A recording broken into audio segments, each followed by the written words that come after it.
उसका नाम सीमा है। सीमा सरहद को भी कहते हैं। सरहद यानी जिसकी कोई हद नहीं, जैसे मोहब्बत जिसकी कोई हद नहीं होती, मगर दो मुल्कों के बीच सरहद की हद होती है। और बस यही बात सीमा समझ नहीं पाई। वो पाकिस्तान से अपने प्यार को पाने के लिए बिना वीजा के ही हिंदुस्तान पहुंच गई, वो भी 4-4 बच्चों के साथ। प्यार कब होता है, क्यों होता है, कैसे होता है, कहां होता है, किसी को नहीं मालूम। फिर ये सरहदों को कहां मानने वाला था, नहीं माना, और बस यही प्यार खता कर बैठा। कमबख्त वो दिल और मुल्क की सरहद को एक मान बैठी। अंजाम ये हुआ कि दिल ने पाकिस्तान से हिंदुस्तान पहुंचा दिया और कानून ने सलाखों के पीछे।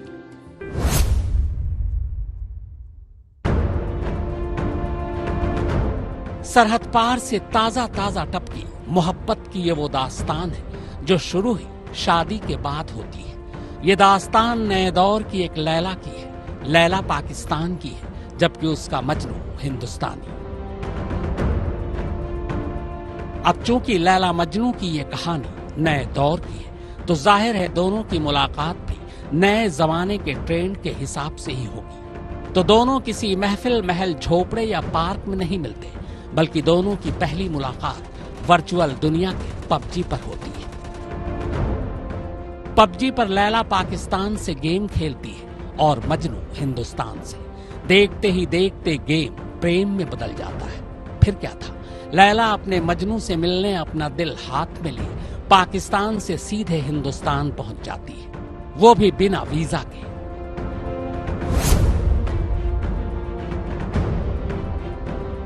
शायद उसे लगा कि सरहद की हद दिल के आगे क्या मायने रखती है। अब लैला अपने मजनू से मिलने खुद आई तो आई, ऊपर से अपने 4 बच्चों को भी पाकिस्तान से साथ ले आई। जाहिर है वो भी बिना वीजा के ही आए होंगे। अब आप ही बताइए, एक तो दोनों देशों के बीच वैसे ही नहीं बन रही, ऊपर से ये लैला मजनू की कहानी, और फिर पबजी गेम से कहानी का आगाज। शक तो बनता है, तो उसी शक की बिना पर फिलहाल लैला मजनू और लैला के 4 बच्चे पुलिस के पास हैं। चलिए अब और ज्यादा बिना घुमाए सीधे कहानी सुनाता हूं। कहानी शुरू होती है 2020 में, जब कोरोना ने लोगों को घरों के अंदर बंद कर दिया था। इसी लॉकडाउन में ज्यादातर लोगों का वक्त वर्चुअल दुनिया में ही कट रहा था। 28 साल की सीमा हैदर भी पबजी और बाकी खेलों के जरिए अपना टाइम पास कर रही थी। दरअसल सीमा पाकिस्तान के सिंध प्रांत के जसीमाबाद की रहने वाली है। 2014 में उसकी शादी गुलाम हैदर नाम के एक शख्स से हुई। गुलाम कराची में रहता है। शादी के बाद सीमा कराची चली आई। गुलाम का कराची में टाइल्स का काम है। 2019 में गुलाम नौकरी के लिए दुबई चला गया। इससे पहले शादी के बाद से ही सीमा और गुलाम में अक्सर झगड़ा हुआ करता था। गुलाम उसे मारता पीटता भी था। 2021 में कोरोना के वक्त गुलाम वापस कराची आ गया। मियां बीवी में फिर से झगड़े होने लगे। हालांकि तब तक दोनों के 4 बच्चे हो चुके थे।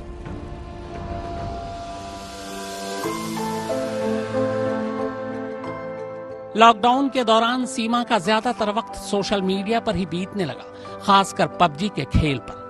पबजी पर इसी खेल के दौरान पहली बार उसकी मुलाकात ग्रेटर नोएडा में रहने वाले 24 साल के सचिन से हुई। खेल खेल में दोनों करीब आते गए, इतने करीब कि जल्द ही दोनों ने एक दूसरे से प्यार का इजहार कर दिया। क्योंकि तब तक दोनों पबजी से बाहर निकलकर इंस्टाग्राम और व्हाट्सएप पर भी आ चुके थे। नंबरों की अदला बदली हो चुकी थी। धीरे धीरे जब प्यार हद से बढ़ने लगा तो मिलने की बेचैनी भी बढ़ने लगी। लेकिन 2022 तक कोरोना उनके मिलने में रुकावट बना रहा।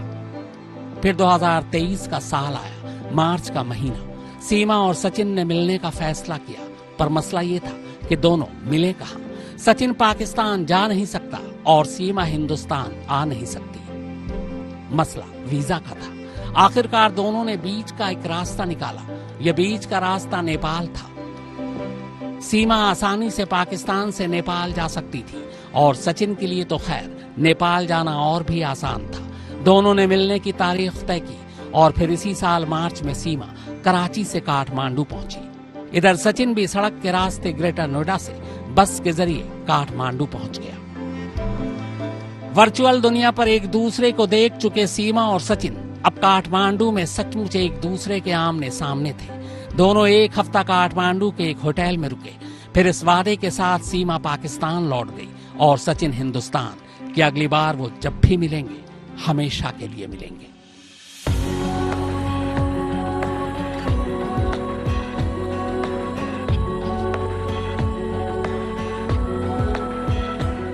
उधर कराची लौटने के बाद सीमा ने सबसे पहले कराची में एक ट्रैवल एजेंट को संपर्क किया। वो जानना चाहती थी कि अपने चारों बच्चों के साथ वो कैसे हिंदुस्तान जा सकती है। ट्रैवल एजेंट ने उसे बताया कि फिलहाल भारत का वीजा मिलना मुश्किल है। इसी के साथ उसने सीमा को भारत जाने का एक दूसरा तरीका बताया। ट्रैवल एजेंट ने सीमा से कहा कि वो पाकिस्तान से नेपाल जाकर फिर नेपाल से सड़क के रास्ते आसानी से भारत जा सकती है।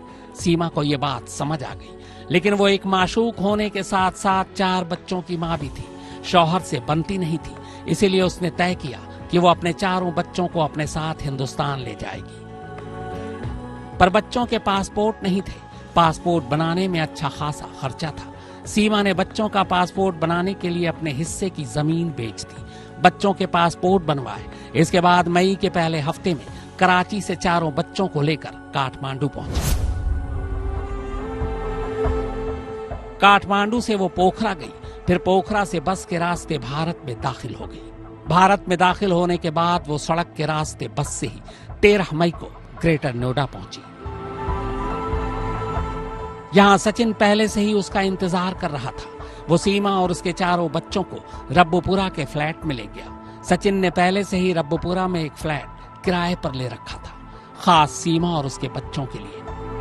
मकान मालिक और पड़ोसियों को उसने यही बता रखा था कि सीमा उसकी बीवी है। वो नेपाल आने के बाद वो क्या कहते हैं रहकर वो दोबारा चली गई। दोबारा जाने के बाद अब आई थी तो इधर से उधर घूम रहे थे हम दोनों। आपस में प्यार करते हैं और यहाँ रहना चाहते हैं, बस साथ रहना चाहते हैं। तो तुमने कोई किसी को बताया था कि पाकिस्तान से आने वाली सीमा 4 बच्चे हैं? नहीं, किसी को नहीं बताया था। हाँ? अब तुम्हें लगता है कि तुम्हें बताना चाहिए था? नहीं, अब सीमा मैंने बताया नहीं था। काम क्या करते हो? मैं काम करता था दुकान पर। कितनी उम्र है तुम्हारी? मेरी 23 साल थी उम्र। हाँ। तो दोस्ती कैसे हुई? दोस्ती कैसे हुई? पबजी से हुई थी। पबजी से हुई थी, पबजी खेल कर। सीमा को हिंदुस्तान आए लगभग 1.5 महीने हो चुके थे, लेकिन किसी को भी इस बात की भनक नहीं लगी कि वो पाकिस्तानी है। उसका पहनावा और बोलचाल भी हिंदुस्तानियों जैसा था। यहाँ तक कि इस दौरान सचिन ने अपने घर वालों को भी सीमा की सच्चाई बताकर उसके साथ शादी करने की बात सच सच बता दी। घर वाले राजी भी हो गए, लेकिन शादी को कानूनी मान्यता देना जरूरी था। और बस इसी मोड़ पर सरहद के इस पार और उस पार की प्रेम कहानी लीक हो गई।